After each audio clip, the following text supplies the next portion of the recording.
The Oklahoma City Thunder have been amazing to start this season. They're clearly one of the most talented teams in the Western Conference. They're going to be a playoff team. They're possibly the future of the league, but they have one glaring issue, one piece that is clearly not fitting into this team, and that's Josh Giddey. Now, this is Giddey over here, and the number one way to ruin good NBA offense is with bad spacing. Look, this is the guy that's assigned to Giddey, not paying any attention whatsoever to his presence on the floor. And as we run the play, you can see that everybody else is playing 5-on-4 because Josh Giddey is gonna do that. And everybody on the floor knows that he's going to do that. Sohan doesn't care, Zach Collins doesn't care, Branham doesn't care. None of these guys are worried about Josh Giddey, which means they can give extra help to Shea, to Chet, to Jalen Williams with the ball on the baseline. And all the issues with Giddey are not as simple as just he can't shoot, but it definitely makes things more difficult than they should be. And what ends up happening when you're this glaringly bad of a spacer is teams start to make decisions. This, generally speaking, if this guy is a decent three-point shooter, this is good offense. Stuff you see every single night in the NBA, right? We're going to drive off this ball screen, we're going to create. We've got two open guys here, and Evan Mobley very clearly, very intelligently makes the right decision, and he's going to go to Chet. If this guy's a good spacer, this is top-level NBA offense. This is the best you can do. You get a wide-open shot for a good shooter, and Evan Mobley has a tougher decision to make, and it might be Chet that gets the open shot. But when you have bad perimeter spacers on the floor, you end up with a great play, great offensive possession, and you get nothing out of it. This kind of stuff right here, where decisions are being made when an advantage has been created, when you're forcing a rotation, this is what kills NBA offenses right here. And so what ends up happening, if you're one of the primary creators for OKC like Shea, you just start looking off Giddey because you want good offense. You don't want him to be just clanking wide open threes. And as a result, all of your shot attempts, if you're SGA, if you're Jalen Williams, if you're a creator on this team, all of your shot attempts get way more difficult because not only is Giddey not even spaced behind the three-point line, they definitely don't care if he shoots a mid-range jumper, but they don't even care that he's on the floor.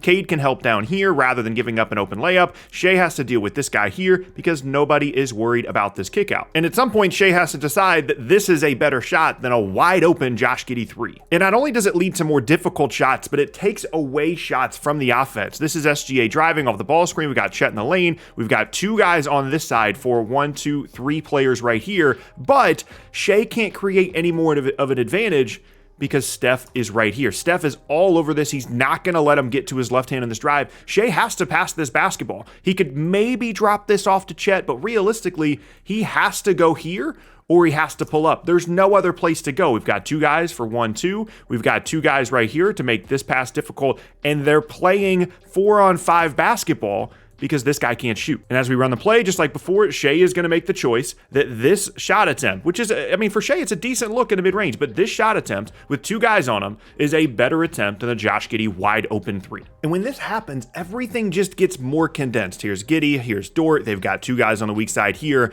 and SGA is going to try and drive to the middle of the floor, and everything is just cramped. There's always someone in the way. There's always someone trying to block your drive, and it just makes things so much more difficult. SGA is really good in the mid-range. He's really good at getting to the rim and finishing, but it's just that much harder when this guy can dig down on every drive. Every time you drive to Giddey's side, there's not going to be anybody out here. There's not going to be anybody here. They're all going to be in the paint, and it just makes things that much more difficult. And it has this overall negative effect on the offense because not only is this guy not shooting well, not only is this guy not getting open looks because they don't have to guard this guy's not getting open looks because they don't have to guard this guy's not getting an open look on the roll because they're not having to guard this guy, and SGA's efficiency goes down because he has to drive to the baseline and take a tough contested two. Again, we're taking more difficult shots because one player on your team doesn't need to be guarded. And these kinds of units, SGA, Giddey, Chet, Jalen Williams, and Lou Dort, this should be one of your best lineups. These are starting and finishing lineups for this team,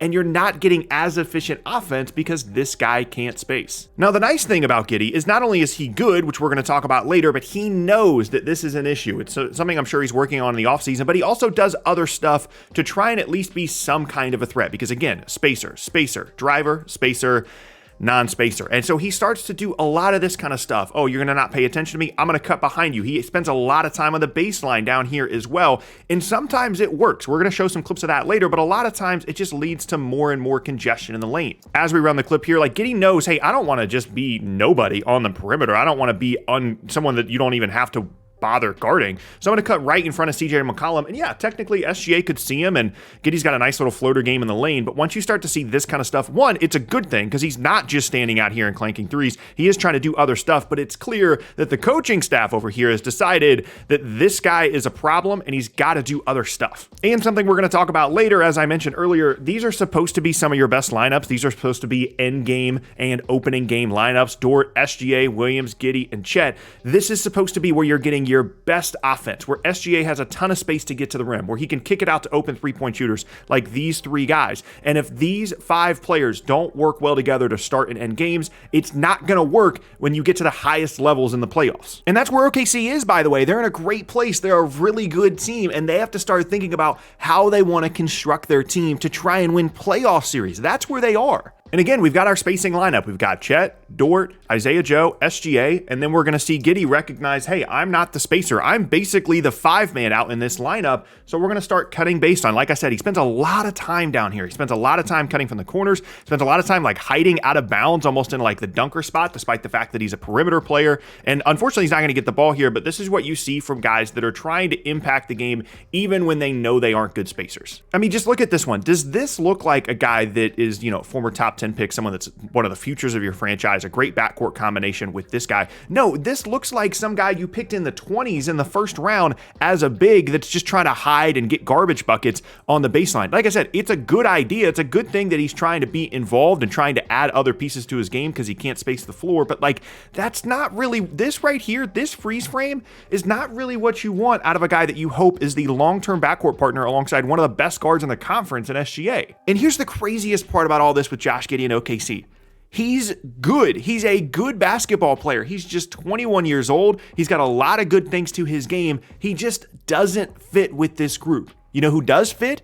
Chet, Jalen Williams. Those guys fit alongside SGA. That's why their fit has been so much cleaner, so much more immediately. And now that Oklahoma City is playing well, they're winning a lot of games, suddenly you're seeing Giddey's stats suffer while other guys go up. Like, this is good stuff. Giddey's getting in the lane. He's creating open looks for his teammates. This is good stuff. These are things that you would want to see out of a primary creator. These are things that you would want to see out of someone that is creating good NBA offense. This is someone that you would give a lot of possessions to if you needed to in order to create good offense for your team. But do you notice anything about the lineup on the floor? There is no SGA. We've got Kason Wallace. We've got Jang. We've got Jalen Williams. We've got Chet. We've got Giddey. And if this guy is going to do his best work without SGA on the floor, his minutes are going to be really limited. Here's another example, right? This is typical NBA offense. We're going to have Chet set the screen. Giddey's going to come this way, and then he's going to reject it. Jang's going to cut to the middle of the floor, and we're going to get a wide open layup. When I see stuff like this, if I have someone like this on my team that's creating these kinds of plays, it's a guy that I want to have the ball a lot. It's a guy that I would want to be running a lot of offense for me. This is good vision. This is good stuff. Now we got a team in this like weird fake zone. Giddey's got at the top. He's going to have the vision to find Kason Wallace here in the corner. Again, this is someone that I would trust to run offense for me. This is someone that I would trust to try and create for me. And again, Josh Giddey's good. That's what we're trying to establish here. He's not bad. He's not ruining the team. He can get out in transition. He's super fun to play with when he's the creator. But again, every single one of these clips, there is no SGA on the floor. These are the Giddey lineups. These are the lineups where they're trusting him to create everything. It's Chet, Jalen Williams, Kason Wallace, Jang, and Giddey. It's going to be either Jalen Williams or Giddey creating in these lineups. And that's fine and all, but you need guys that fit alongside Shea because Shea is the guy in Oklahoma City. Make no mistake about it. Chet's good. Jalen Williams is good. Giddey is good. SGA is better at everything that Giddey does well by a significant margin with the exception of passing. Giddey's a better passer than SGA. But everything else, you want SGA to have the ball in his hands at the end of games. And honestly, a lot of the other stuff that Giddey's good at with the exception of passing, Jalen Williams is better at as well. Those guys are going to get prioritized over him, which means he needs to fit alongside them offensively, and he just doesn't. Which puts everything in a weird situation because Oklahoma City is going to start trying to figure out how to get guys to fit well together. But also, if I'm another team around the league, I'm going to try and go get Josh Giddey. He does a lot of really cool, interesting stuff. We've got, again, Chet coming to set this screen. He's going to reject it. And he's got these cool finishes in the lane. He's really, really strong when he gets to the rim. Like, this is someone that I want on my team.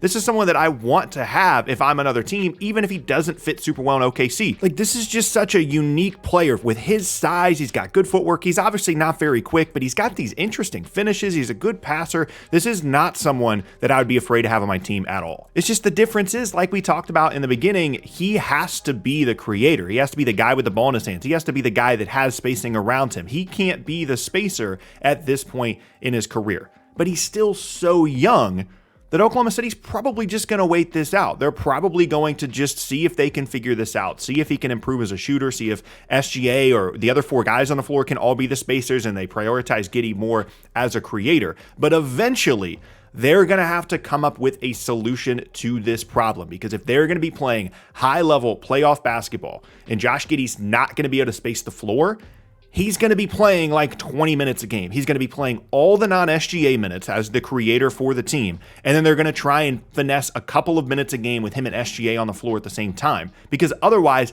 it just doesn't work. Which creates one of the more interesting situations in the league, a team in Oklahoma City that is very, very good and just doesn't quite fit super well together despite an insane future ahead of them.